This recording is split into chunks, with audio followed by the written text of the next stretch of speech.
पहुंचे हुए इस क्रांतिकारी जनसैलाब में मेरी ओर से हृदय की गहराई से जोहार धन्यवाद करता हूं। आज सबसे पहले मैं उन पुरखों को याद करूंगा जिन्होंने सदियों पहले इस समाज की लड़ाई लड़ी थी, और साथ में उन पुरखों को भी याद करूंगा जिन्होंने अलग भी प्रदेश की मांग रखी थी।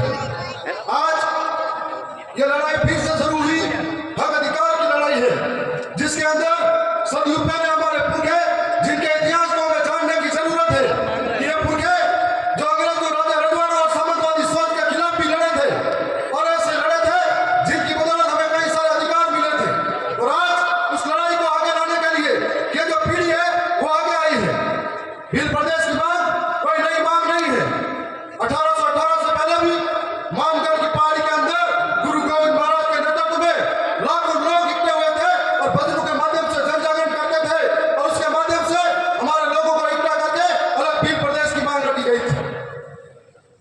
मैंने राजस्थान की विधानसभा के अंदर पिछली बार जब सत्र चला था तब कहा था, पत्र तो नहीं लिख पाया था, लेकिन राजस्थान की सरकार के अंदर भजनलाल जी मुख्यमंत्री के सामने आंखों से आंखें मिला के कहा था कि आदिवासी मेरा धर्म है, जोहार मेरा अभिवादन है, प्रगति मेरी पूजा है, तीर कमान मेरी पहचान है, अम्बेडकर बिरसा मेरा संविधान है, और भील प्रदेश मेरा अधिकार है, और ये अधिकार हम लेकर रहेंगे।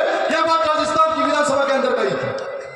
और उसके बाद में मैं मानता हूं कि तमाम गांव गांव गली गली मोहल्ले में जब दक्षिणी राजस्थान के अंदर जन जागरण शुरू हुआ तो एक नारा गूंज उठा कि भील प्रदेश चाहिए, और धीरे धीरे मध्य प्रदेश के अंदर जयस नाम का एक तूफान पैदा हुआ, और जयस के अंदर ऐसे कई क्रांतिकारी लीडर हुए जो समाज को एक करने का काम कर रहे थे।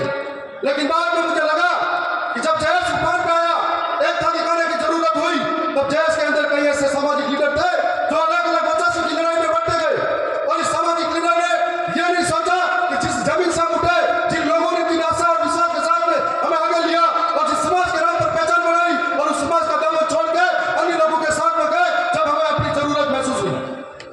आज दक्षिणी राजस्थान के साथ साथ में गुजरात, महाराष्ट्र के अंदर भी यह लड़ाई भील प्रदेश की है जो घर घर पहुंची है, और दक्षिणी राजस्थान एक आईना है जिसको देखकर आज पूरे देश के आदिवासी एकजुट होने का कार्य कर रहे हैं।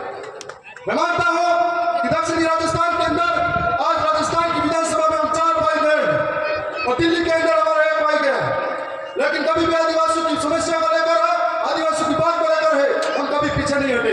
हमारे पुरखों की अधूरी इच्छा थी, उसके लिए हम लड़े हैं, और हमें मालूम है कि जिन पुरखों की अधूरी इच्छा की वजह से हम लोग हमारे कर्तव्य निभाते हुए इस समाज का सर्टिफिकेट बनवा गए।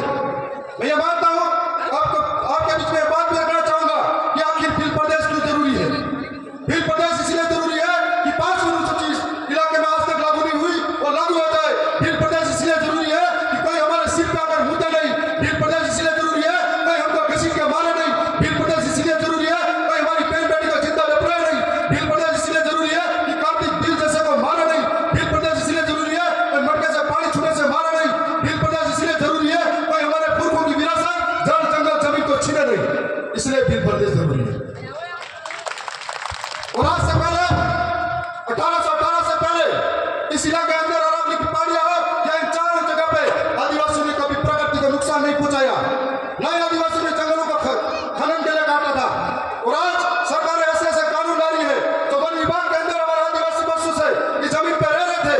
ये वन विभाग के कानून बाद में आए, उससे पहले रह रहे थे। सरकार उनको बेघर करने का काम कर रही है, लेकिन खनन के नाम पर, कभी विकास के नाम पर आदिवासियों को विस्थापित करने का काम कर रहे हैं। और कभी कभी जब हक की बात करते हैं तो नक्सलवादी कहकर उन्हें मारा जाता है, जिस तरह के मध्य प्रदेश के अंदर बेगा जनजाति को, आदिवासी को मारा जा रहा है। तो यदि हमारा भील प्रदेश होगा, हम लोग सुरक्षित होंगे, हमारा अधिकार बचा पाएंगे। और भील प्रदेश तब बढ़ेगा जब हर एक घर घर में बिरसा मुंडा पैदा होगा, हर एक घर घर में काली बाई कलशवा पैदा होगी, ये विचार जिंदा होंगे, ये विचार पैदा होंगे, तब भील प्रदेश जरूर बढ़ेगा।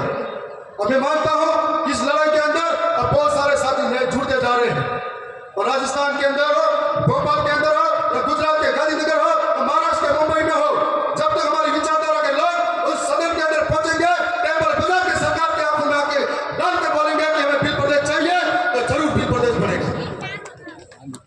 और ये जरूरत है समय के साथ में। पहले भी कई राज्य बने हैं, कोई भाषा के आधार पर भी बने हैं, के आधार भी बने हैं, कोई बोली के आधार पर भी बने हैं। तो इस प्रकार से भी प्रदेश की हमारी पूर्वों की मांग है, उस विरासत को हमें लेना होगा। हमारे पूर्वों ने बलिदान दिया है, संघर्ष किया है।